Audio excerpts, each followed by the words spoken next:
The Fed has an inflation target of 2% every year. The RBI has an inflation target of 2 to 6%, so 4 plus or minus 2% every year. But why is that? Why do central banks A have an inflation target and B are at least designed to be independent of the government, of the ruling party? There's a good reason why that is. And if you think enough about this, you'll realize that this, like in the case of the judiciary and the judiciary's independence, acts as a guardrail to prevent governments, to prevent political parties from doing what they would do if there weren't those guardrails and the consequences of that. And all of this boils down to understanding first what inflation is. What we've been taught so far is in schools, in economic classes, in textbooks, is that inflation is the rise of prices over years, but we are never explained what the cause behind those rise of prices are. The only thing we get that I can categorize under an explanation, even though it makes no sense, is growth. They say inflation is a result of growth. Sometimes they mention that inflation is linked to monetary policy, so interest rates. What they don't tell you, which is in my study, in my research of this subject and thinking about this, is the most important and the central cause for inflation is money printing, is the increase in money supply. But let's first deconstruct what they teach you about inflation in schools. They say inflation is the result of growth or of loose monetary policy, of low interest rates. Now imagine a world, and we're going to take a simple model of an economy and we're going to use that as the basis to understand and to play out different scenarios and to understand what the consequences of those scenarios could be. I know it's a simple model, but it works as a representation of what is possible in a more sophisticated real world. Let's call it the sandwich economy, where there is one person, there is one buyer, there is one consumer, there is one product, which is a sandwich. So one person, one product sandwich, which for all essential purposes represents everything that, let's say, today's economy is producing. So phones, cars, chairs, food, airplane rides, YouTube, everything. There's one sandwich, one person, and let's say there's one unit of currency, one monetary unit. Let's call it 1 rupee. Now, assuming that this world is like our world and technology exists and technology gets better and make things cheaper to produce, more efficient, easier, faster, the end result is that there will be more produced in the next year than there are this year. So if this year there is one sandwich produced by this economy, next year there will be 1.5 sandwiches, let's say, and the year after that there will be 2 sandwiches, and so on. So this world is producing more sandwiches, but this world is not increasing its money supply. So there is no agency, no authority that has the right to increase the money supply. Money supply is fixed at 1 rupee. Now in the first year, that 1 rupee goes to the market and buys that one sandwich. That's the simple transaction that happens. I know a real economy is more complex. I know there are multiple layers of transactions and economic actors that lead to that final sandwich being produced. And I know in the real world, you don't spend your entire money, you put aside for some savings. And I'll get to that complexities later. But this model works irrespective of all those complexities. You'll see.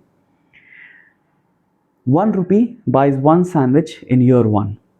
In year two, there's 1.5 sandwiches. So 1 rupee buys 1.5 sandwich. So the price per sandwich has gone down in year two. In year three, 1 rupee buys the 2 sandwiches that are available. So from year one to year three, the price per sandwich went down from 1 rupee to 0.5 rupees. This is what economists would call deflation. This is a reduction of prices over the years, and we've been taught in schools, in economic classes, that deflation is the worst possible outcome for an economy. What they teach you, what they tell you, is that you want low and stable inflation. You don't want inflation that is too variable. You don't want fluctuations in inflation. And this I agree with. That's not a good idea. Although I still think that's not something that you should actively control for, but I can see that the consequences of variable inflation are not good. The other thing they say is that you shouldn't have high inflation, inflation that is too high, an economy that is too hot, they say, or inflation running too hot. This also I agree with, but not in the same way that they state it. But the third thing that they say is that deflation is the worst, and it's not the third thing, it's actually the first thing. I'm getting back to the first thing, that deflation is the worst possible outcome for an economy. Now, they speak in the world that we live in, and in the world that we live in, what they are saying actually does make sense. The deflation is not a good outcome for an economy, but they don't tell you why that is the case. Because the example that I mentioned, as an economy grows, as there's more and more being produced, as we get more productive, more efficient, whatever word you want to use, we produce more of things, and with the same amount of money, if money supply is not being increased, you should be able to buy more. Your money should be worth more and more every year. So why is deflation A not happening in the real world, and B is actually considered to be a bad thing? These are both important questions.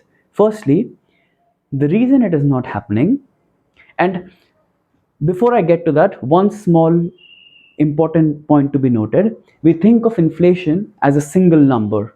There's a CPI inflation number that you get out every month, and let's say it's like 6% or 5% or 4%, depending on where you are, depending on the month, year. That number is actually not the inflation of any particular good or service. It's not even the inflation that you would experience. It's an abstract concept. It's a number that is created by taking a set of goods and services, by taking a basket of goods and services, assigning them weights based on how much their average consumption is in the economy, and then using those sets of goods and services and the weights to track prices over time, and then calculate what is the increase in the price of that entire basket. And that number is quoted in percentage terms, so you get some percentage number as an inflation output. But every good and service has its own inflation. Not all things in the economy are rising in price at the same rate. In fact, there are some things that are actually falling in price as well. And this is also something that I'll explain in more detail shortly. But the inflation number for, let's say, a bottle of water is not the same as the inflation number for renting out a house of a certain size, is not same as the inflation number for the cost of a flight ticket from city A to city B. So the inflation numbers all vary, and your experienced inflation depends on your consumption basket. So that number is a representative number for the average person in the economy. But if you're listening to this and you can understand what I'm saying, and you're from India, you're already a part of the consuming class in India, and your inflation is going to be a lot higher than the CPI inflation. But that's something we'll get to later. I'm getting off on a tangent. Let's get back to the two things we wanted to deconstruct. The first thing is the actual reason why inflation increases, and the second thing was something I don't remember anymore, but it's okay. This is a 30-day speaking challenge where I speak unfiltered in front of the camera. I don't plan out what I'm going to say in any detail or depth, and I don't cut out, I don't take re recordings, nothing. So this is going to go out as it is. Anyway, I'll continue. I'll get to the first one and maybe I'll remember what the second one was. The first one was, what is the real reason behind inflation? Now, if you take any good or service, there are two opposing forces acting on it. There is the force of deflation through technological improvements. So anything that technology has touched, it has made cheaper, faster, more efficient to produce. And hence, the price of that is being pushed down by technology. But technology is not the only force that is acting. Money supply, so the total amount of currency out there, and I'm not just talking about notes, I'm talking about money in the bank accounts, I'm talking about all forms of money that exist for any given country, let's say India in this case.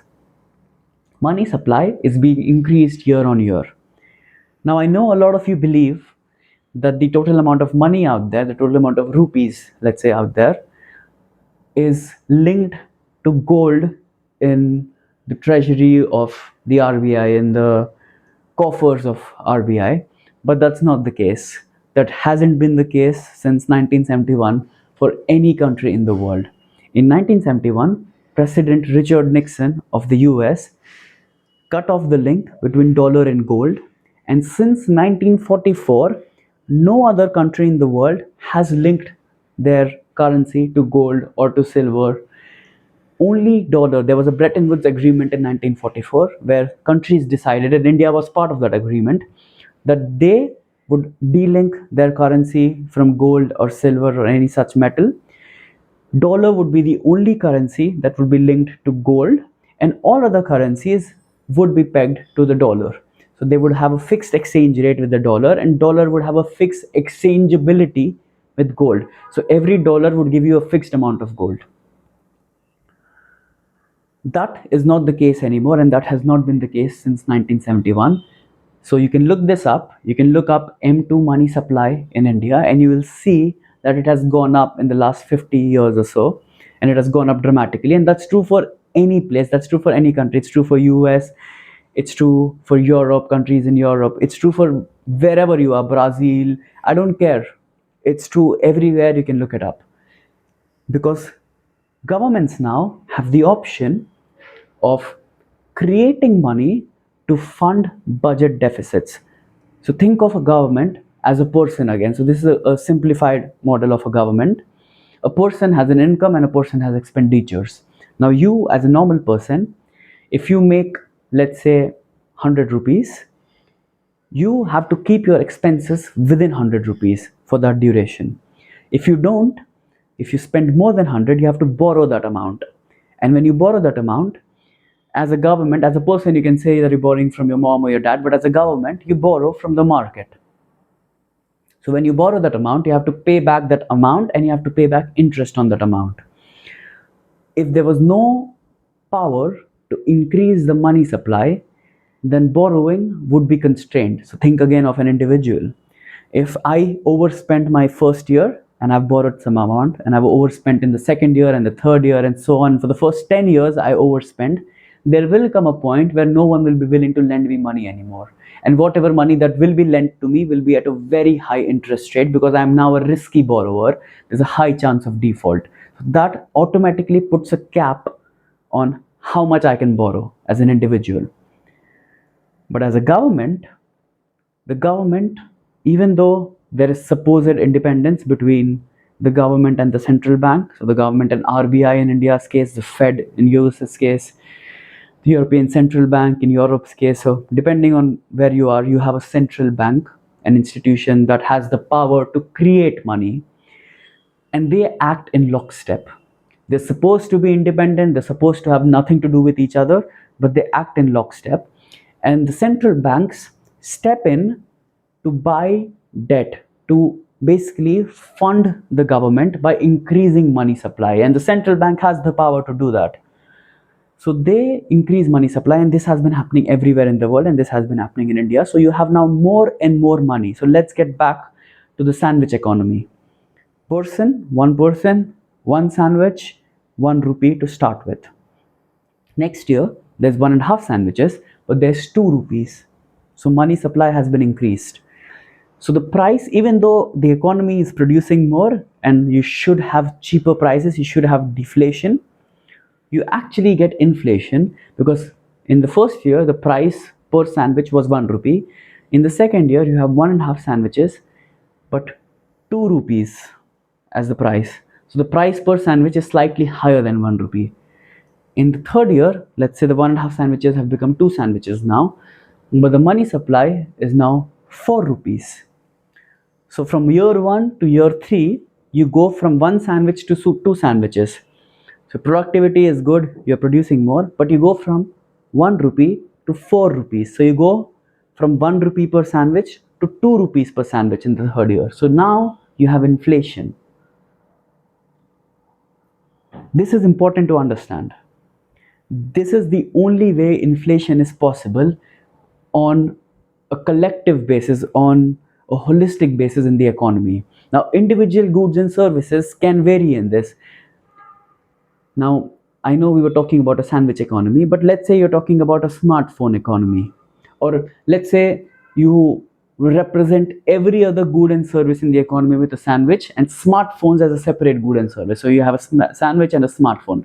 Now, we all know the technology behind smartphones is getting rapidly better, chips are getting better, screens are getting better, cameras are getting better. So if you take the same quality of smartphone, the same specs, same RAM, same internal storage, same camera, same display quality and everything, year on year smartphones have gotten cheaper on the same spec level.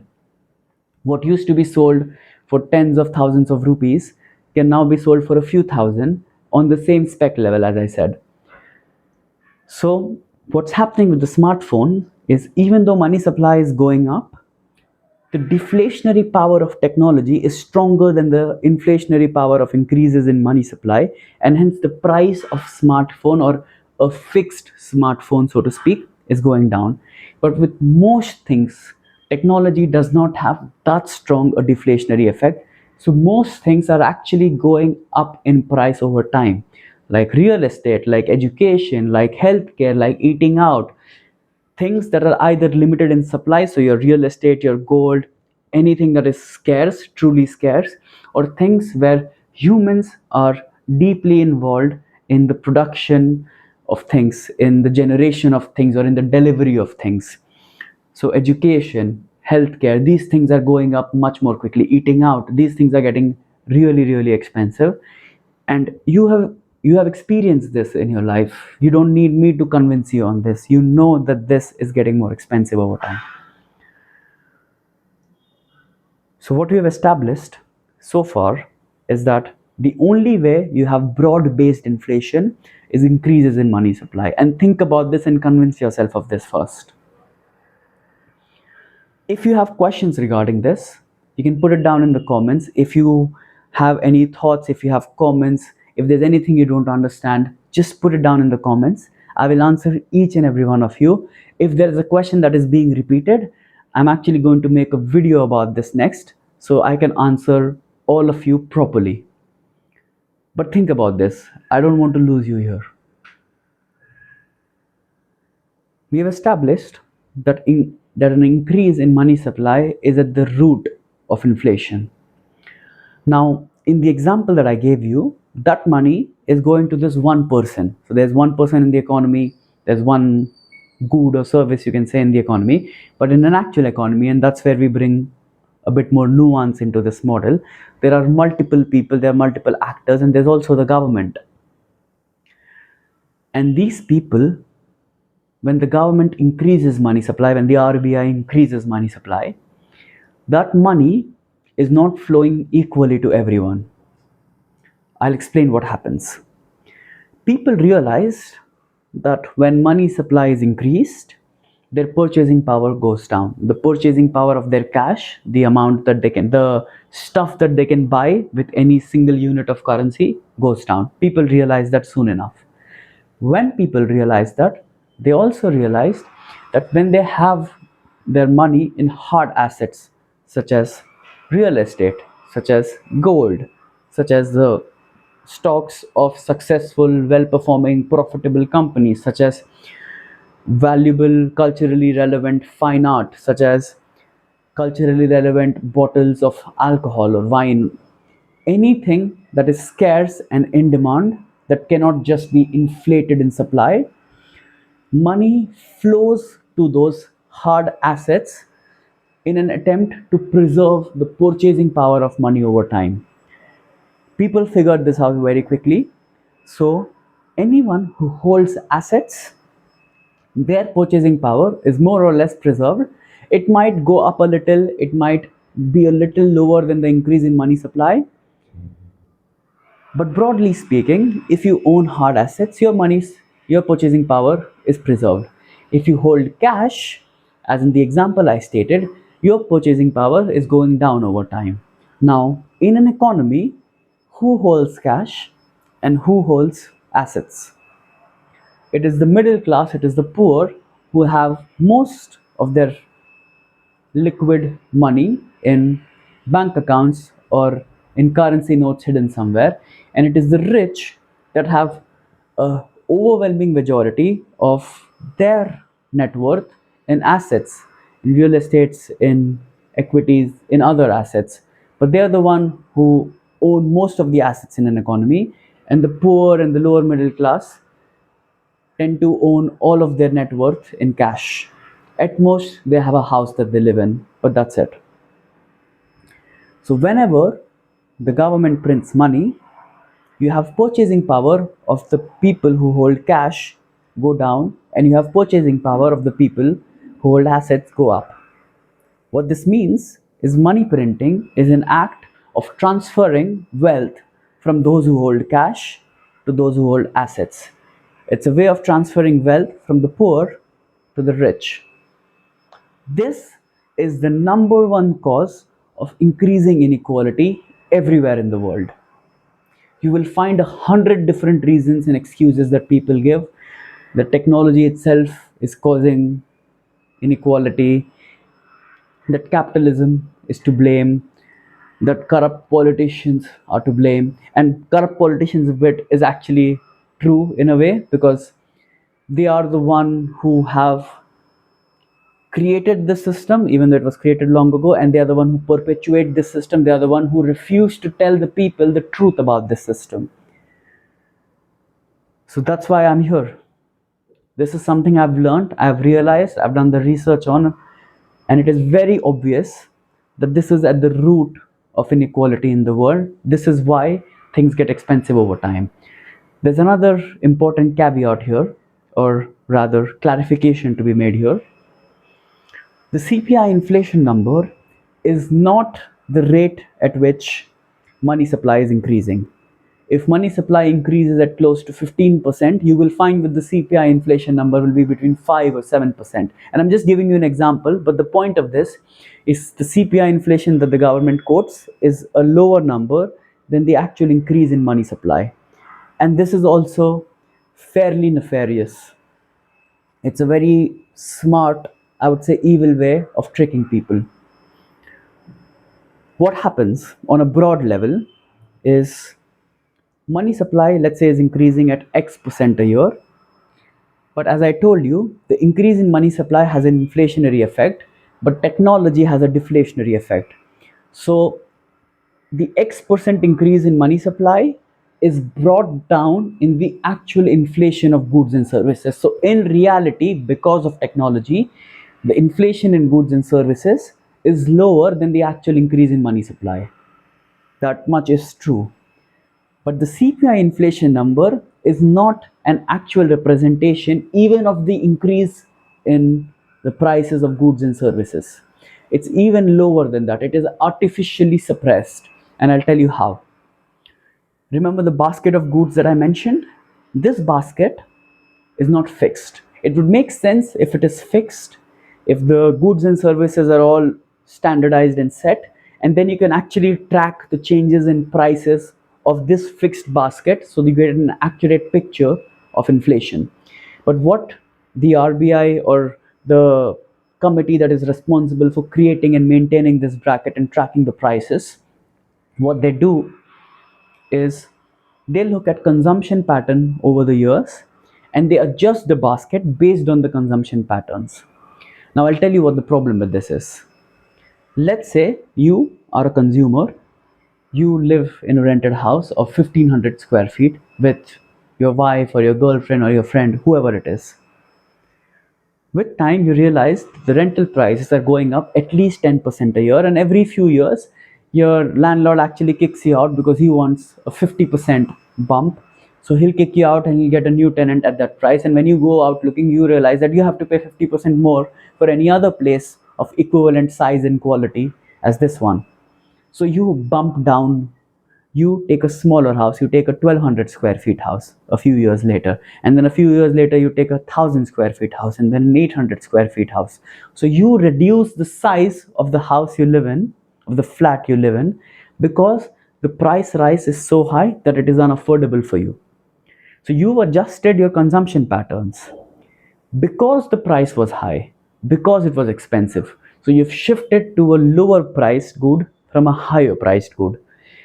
Now, the problem is that when that is factored into inflation calculation, so let's say in the year one, the inflation calculation was done based on a 1500 square feet house, but in year 15 or year 25, the inflation calculation is done on a 1000 square feet house. What's happening is that the actual rise in the prices of homes is being underreported because you've shrunk the size, you've reduced the weight of it.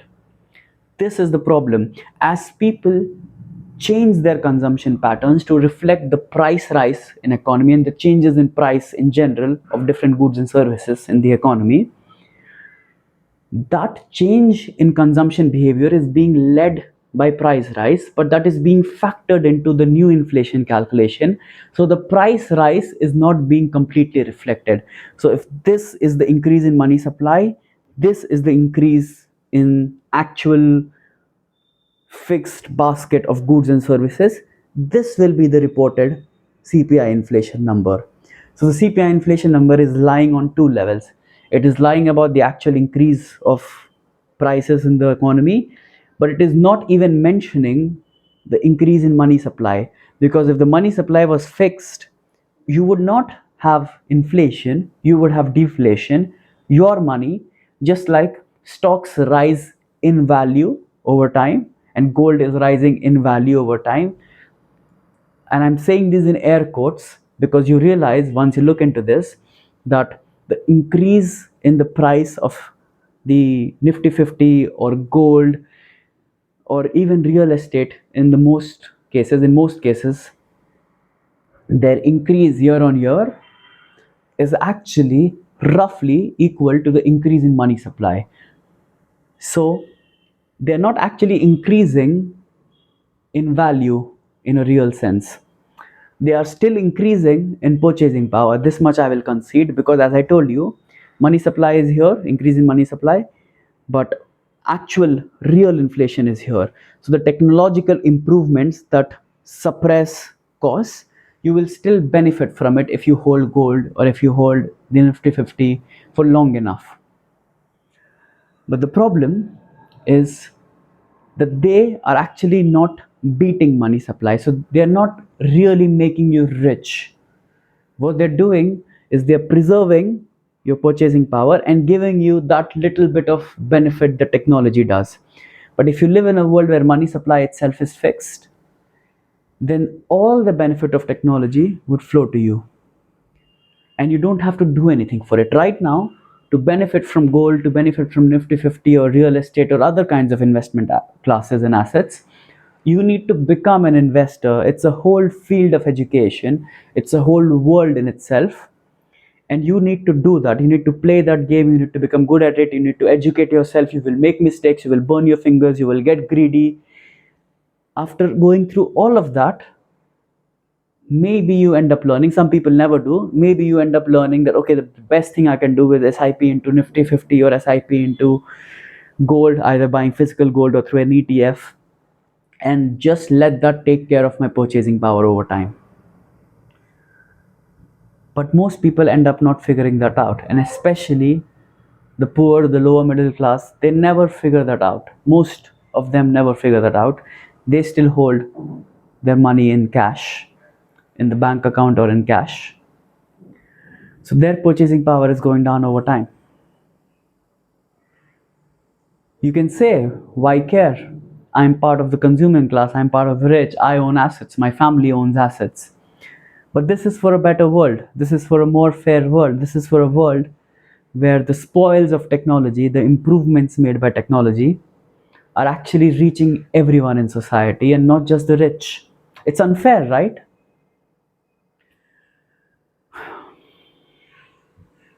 I'm taking a pause here because I tend to get emotional about this.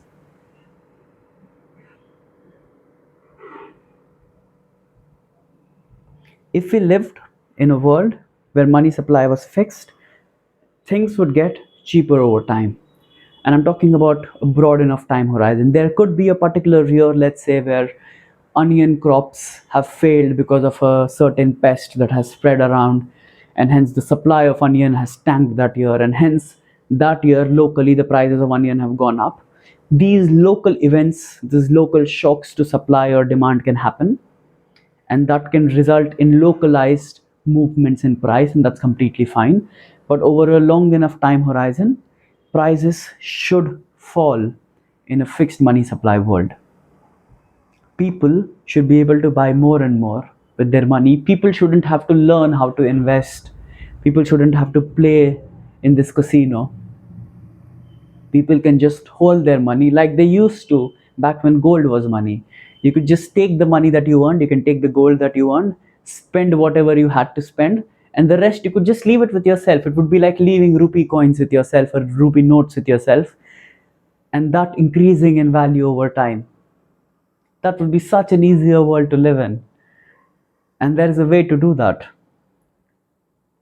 Technically, you can argue for gold. There are problems with gold, and I'll make the next video about this, why gold is no longer fit for this purpose. But there is something else that is much more suited to this, and the name of my channel should tell you what that thing is: Bitcoin. I'll see you tomorrow. I'll explain everything.